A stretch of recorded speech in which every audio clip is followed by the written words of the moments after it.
জাপানের রাজনীতিতে এক নতুন অধ্যায়ের সূচনা হলো। দেশটিতে নতুন প্রধানমন্ত্রী নির্বাচিত হয়েছেন সানায়ে তাকাইচি।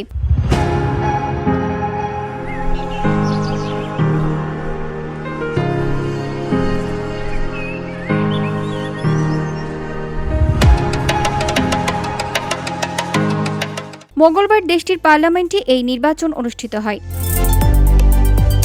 এতে লিবারেল ডেমোক্রেট পার্টির প্রার্থী সানায়ে তাকাইচি পান 237 ভোট। তার নিকটতম প্রতিদ্বন্দ্বী ডেমোক্রেটিক পার্টি অব জাপানের প্রার্থী নিউশিহিকো নোদা পান 149 ভোট।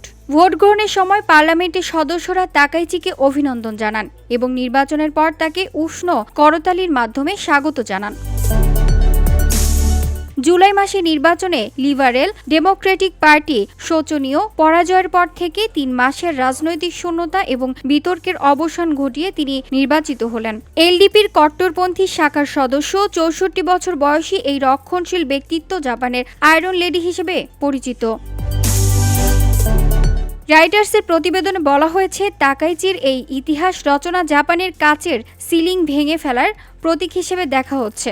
সেখানে এখনও পুরুষরা বেশিরভাগ ক্ষমতার অধিকারী। দীর্ঘ 30 বছরের সংসদীয় অভিজ্ঞতা সম্পন্ন সানায়ে তাকাইচি অর্থনৈতিক নিরাপত্তা ও অভ্যন্তরীণ বিষয়মন্ত্রী হিসেবেও দায়িত্ব পালন করেছেন। VOD Bangla news desk.